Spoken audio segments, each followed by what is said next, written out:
What would you do if the source of your deepest pain was also the key to your only hope? Imagine a woman so shattered by grief that she turned her back on God, on her neighbors, and on the very talent that defined her. She buried her heart in a tomb of silence and rage, locking away the last beautiful thing her husband ever made. But in the darkest hour of her town, when a child's life hung by a thread and all human effort had failed, a message came to her in a dream, delivered by a sorrowful mother who offered a miracle, but demanded an impossible price. She had to forgive God, and she had to forgive herself. Alara was a creature of dust and echoes. Her home, which was also her workshop, smelled of petrified grief and old cedar. Sunlight tried to pierce the grime on the windows, but gave up, pooling on the floor in weak, defeated patches. The world outside her door, the small town of Havenwood, had learned to walk around her as if she were a fallen tree, too heavy and rooted in sorrow to move. She had once been the town's brightest artisan, her hands capable of coaxing life from dead wood. She and her husband, Daniel, were a symphony of creation. His hands were strong, shaping bold forms, while hers were fine, carving the details that gave a piece its soul, the gentle curve of a smile, the sorrow in an eye, the delicate fold of a robe. Then came the fire.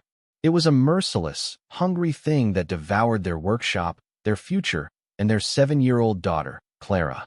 Daniel had run back inside for their child. Neither came out. The fire took everything from Alara, leaving behind only the ghost of wood smoke that clung to her clothes and hair for months, a constant, acrid reminder of her loss. Her grief was not a quiet sorrow. It was a jagged, furious thing. It was an indictment of a silent heaven, a God who would allow a child to burn. She salvaged what little she could from the ruins, but her heart was part of the ash. Her tools lay on her new workbench, untouched, gathering a soft blanket of dust. She no longer carved. The wood felt alien in her hands, its smooth grain a mockery of the life it once held. Her own heart felt like a block of ironwood, too dense and gnarled to ever be shaped again. The people of Havenwood had tried, at first. They brought casseroles that went uneaten and offered words that sounded like stones falling into a deep well. She met their kindness with a silence so profound it felt like a locked door. Eventually, they stopped knocking. Alara became a ghost in her own life, a silent observer from behind a dirty window pane, her world shrinking to the four walls of her dusty workshop. Section her bitterness was a shield, and she wielded it against every memory.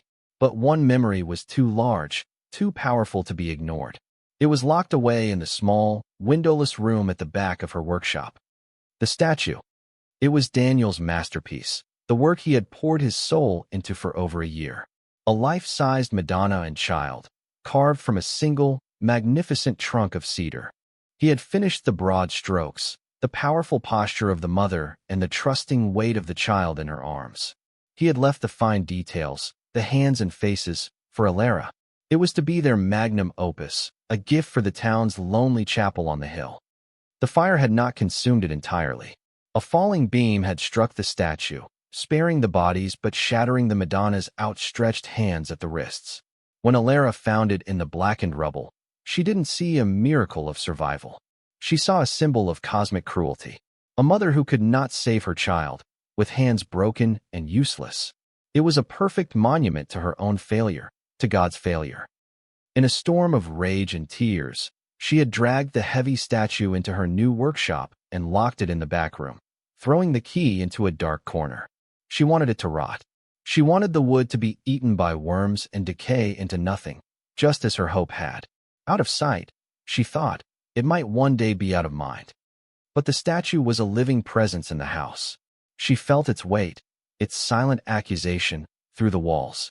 Some nights, she was sure she could smell the sharp, clean scent of cedar, as if it were weeping its resinous tears into the darkness. The statue was her secret shame, the tombstone she had erected for her own faith. Havenwood itself seemed to be grieving alongside her. The town's colors felt muted, the laughter of children less frequent. The old stone chapel on the hill stood sentinel, its bell silent. Faith in Havenwood had become a quiet, private affair, a thing of grandmothers and dusty prayer books. The younger generation was practical, more concerned with fixing leaky roofs than with saving their souls. The town was slowly dying, not from poverty, but from a profound lack of hope. Then the sickness came. It arrived quietly, a whisper of a cough, a low fever. At first, no one worried. It seemed like a common cold that worked its way through the town's children. Most recovered in a few days, left with nothing more than a lingering weariness. But not Lily. Lily was the 6-year-old daughter of Alara's next-door neighbor, Sarah. She was a bright spark of a child, with hair the color of spun gold and a laugh that used to drift over the fence into Alara's yard. Alara had often watched her from the window, a painful ache in her chest. Lily was everything she had lost. The sickness settled deep in Lily's small chest and would not leave. Her fever climbed, and her breath grew shallow. Doctors from the city came, their faces grim and their briefcases full of useless medicines. They gave the illness a long, complicated name, but it was just a word for "we don't know." They spoke of weak lungs and fragile systems, but all the town heard was a death sentence. The town's quiet despair curdled into a palpable fear. Marcus, the pragmatic town council head, organized fundraisers and consulted specialists. He was a man who believed in tangible solutions, in what he could see and touch. He saw the whispers of old prayers as a waste of breath. Alara watched it all unfold from her window. She saw the fear in Sarah's eyes, the exhaustion etched on her face. A cold, bitter part of her felt a grim satisfaction. This was the world as it truly was. A place of random, senseless suffering. A place where prayers went into the void. Where was their God now? The same place he was when her own child was taken from her. One afternoon, there was a soft knock on her door. It was Agnes, a woman as old and weathered as the chapel she tended. Her hands were gnarled like oak roots, but her eyes were clear and kind. She was one of the few who had never entirely given up on Alara. Agnes held a small basket of fresh bread. Alara did not invite her in. "The child is fading, Alara," Agnes said, her voice soft as worn velvet. "The doctors have no more answers." Alara said nothing, her face a mask of indifference. Agnes looked past her, toward the back of the workshop, as if she could see through the walls. "I remember the statue, Daniel's beautiful Madonna. The town needs hope. Perhaps if you were to mend her, it would be a sign." A dry, rasping sound escaped Alara's throat. It was the ghost of a laugh, sharp and cruel. "A sign of what, Agnes? That we can glue broken things back together and pretend they were never broken." Her voice was laced with a venom that had been brewing for years. "Statues don't speak, Agnes. And God doesn't listen." Agnes did not flinch. She simply looked at Alara with a profound, unshakable sadness. "You mock what you do not understand. Your grief has made you blind, child. But God is patient." She placed the basket on the doorstep and turned, walking away without another word. Alara slammed the door, the sound echoing in the silent house. She leaned against it, her heart hammering against her ribs. God is patient. The words infuriated her. What did this patient God do? He watched. He watched children suffer. He watched mothers weep. He watched hearts turn to stone. Her own heart felt like it was cracking under the pressure of her rage. The nights became the worst. Through the thin walls of her house, she could hear Sarah's weeping. It was a low, constant sound, the sound of a heart breaking over and over again. It wasn't loud, but to Alara, it was a scream that tore through her defenses.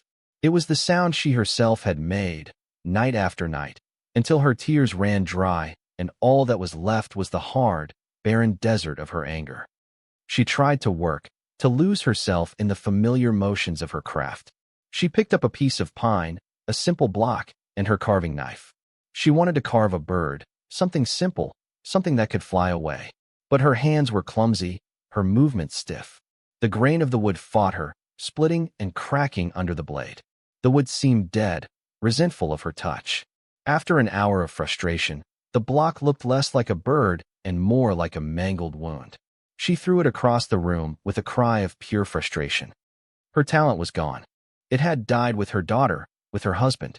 It was part of the life she had lost, and it would not come back. She was empty, a hollow shell filled with dust and memories. Despair was a physical weight, pressing down on her chest, making it hard to breathe. The world was closing in. Lily's suffering was a mirror, forcing Alara to look at her own reflection, and she hated what she saw. A bitter, useless woman, hiding from a world that was still, despite everything, trying to live. That was when the strange things started to happen. At first, they were small, easy to dismiss. A faint scent of cedar would suddenly fill the air in the main room, so powerful it made her eyes water, only to vanish a moment later. It was the exact scent of the wood Daniel had used for the statue. She told herself it was a memory, a trick of a grieving mind. Then, one evening, as she sat staring at the cold fireplace, a chisel fell from the high shelf where her tools lay dormant. It didn't just fall. It seemed to leap, clattering to the floor and rolling across the wooden planks until it came to a stop, its sharp tip pointing directly at the locked door to the back room. She stared at it, her heart a cold knot in her stomach. It was just gravity, a vibration, an old house settling. She repeated the rational explanations to herself, but the words felt hollow. The most unsettling thing happened late one night. She was jolted awake by a feeling, a premonition. The house was utterly silent, yet she felt a presence. Her eyes were drawn to the bottom of the locked door. A soft, ethereal blue light was pulsing gently from the crack beneath it. It was the color of a twilight sky, filled with a serene and sorrowful glow. She threw off her blankets, her breath catching in her throat. She crept across the cold floor, her fear a living thing. As she got closer, the light seemed to fade. By the time she reached the door and pressed her eye to the keyhole, there was only perfect, impenetrable blackness. She stumbled back, her mind reeling. Was she going mad? Was the grief finally fracturing her sanity? She spent the rest of the night huddled in a chair, watching the door, but the light did not return. The next day, news came that Lily had slipped into a coma. The doctors had sent her home. There was nothing more they could do. Sarah and her husband began the grim vigil of waiting for the end. The entire town of Havenwood held its breath, cloaked in a shared shroud of helplessness. The sound of weeping from the house next door was constant now.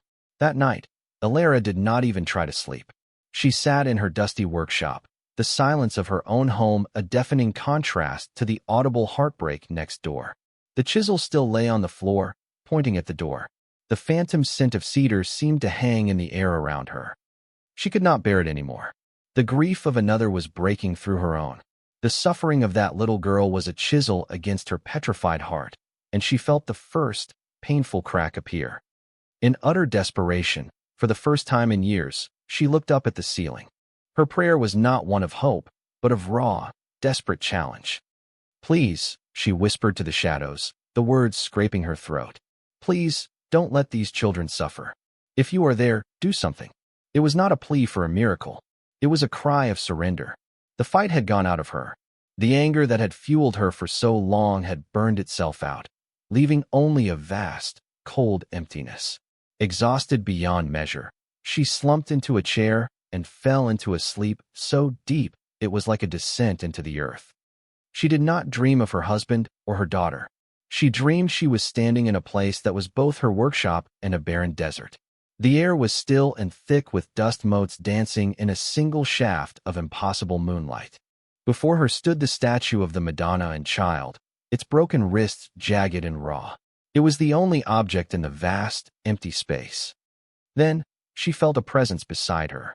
She did not turn to look, but she knew. A woman stood there, cloaked in a silence that was not empty, but full of sorrow and love. A soft blue light, the same light from under the door, emanated from her, bathing the broken statue in its gentle glow.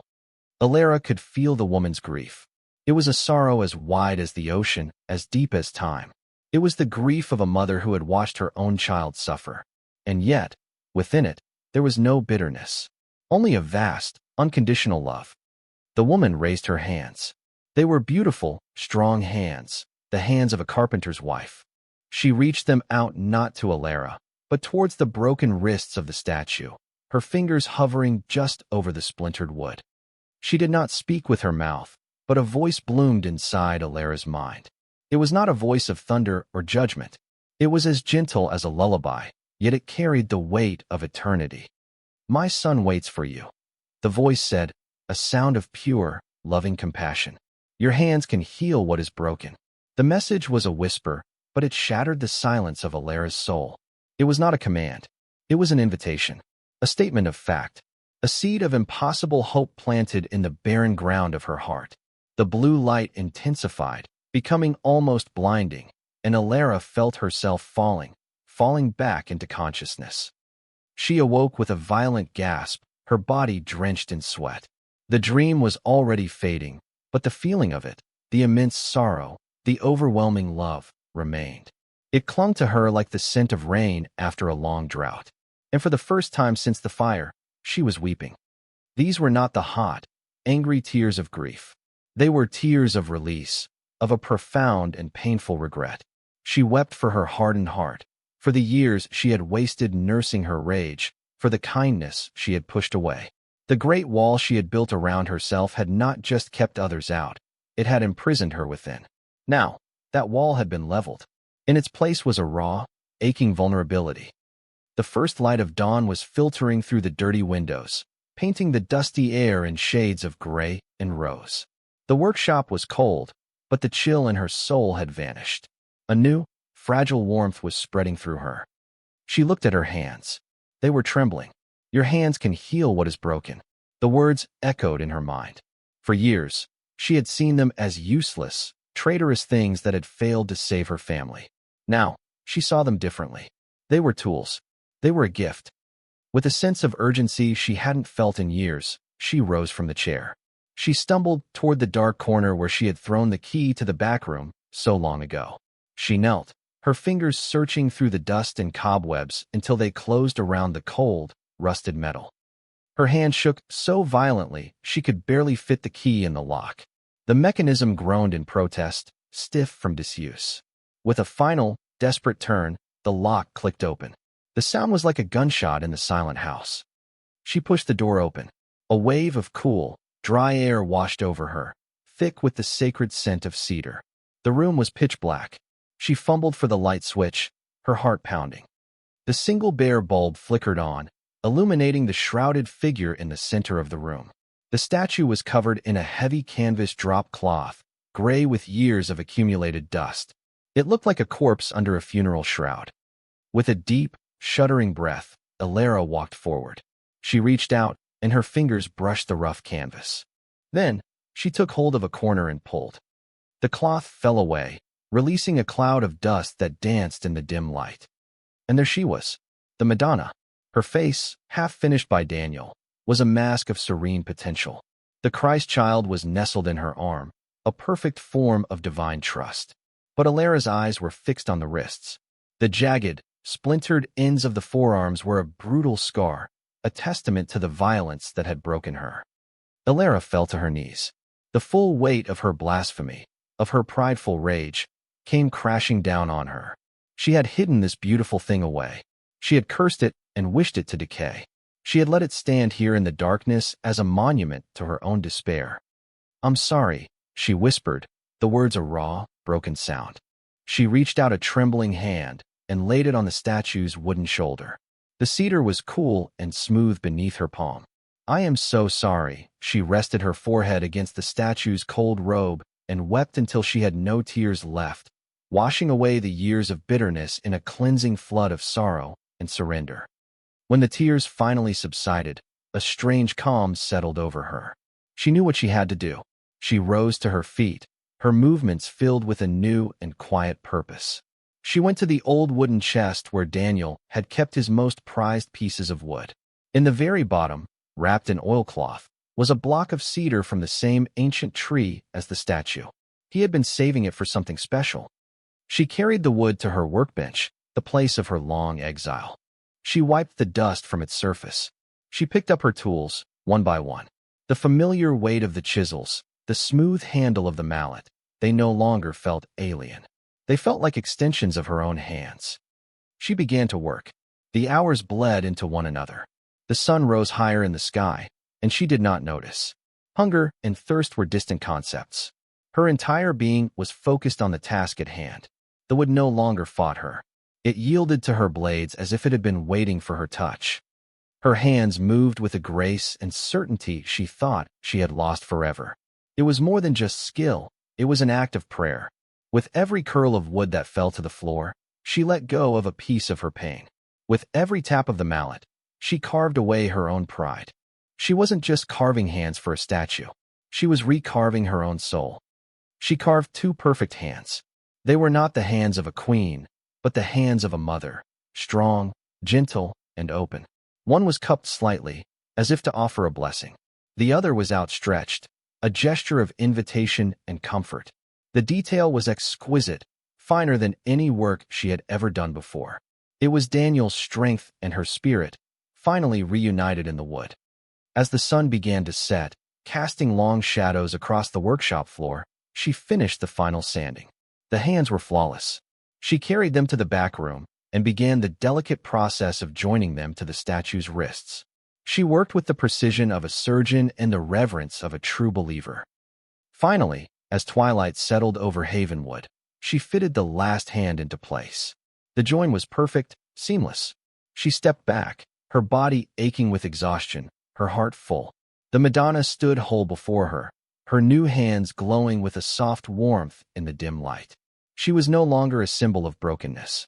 She was a promise of restoration. The very moment Alara stepped back to admire her work, a sound pierced the evening quiet. It was not the sound of weeping. It was a cry of pure, unadulterated joy from the house next door. She's awake. Oh God, she's awake. Alara's heart stopped. She rushed to her window and looked across the small yard. The lights were on in Lily's room. She saw figures moving, a flurry of activity. Then she saw it clearly. Sarah was holding Lily in her arms, and the little girl was not limp and lifeless. She was sitting up, her arms wrapped around her mother's neck. Her fever had broken. Word of the double miracle, the restored statue and the recovered child, spread through Havenwood like a holy fire. It started as a whisper, then became a torrent.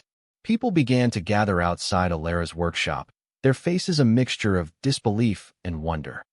They came hesitantly at first.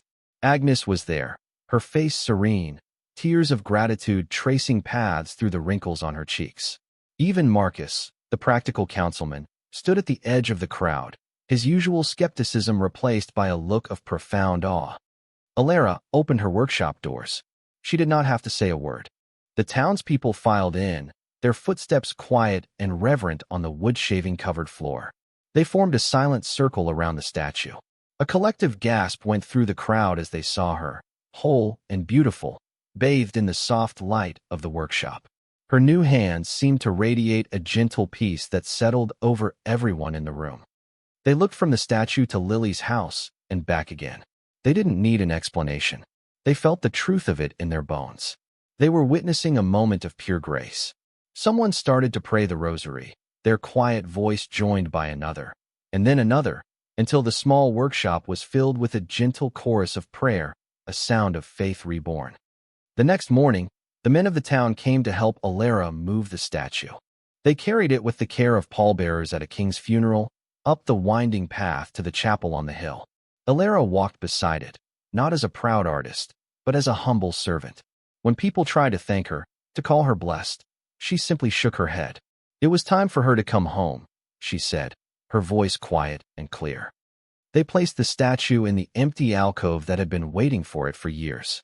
Light from the stained glass window fell upon it, and the cedar wood seemed to drink it in, glowing with an inner warmth. The chapel, so long empty and silent, was full.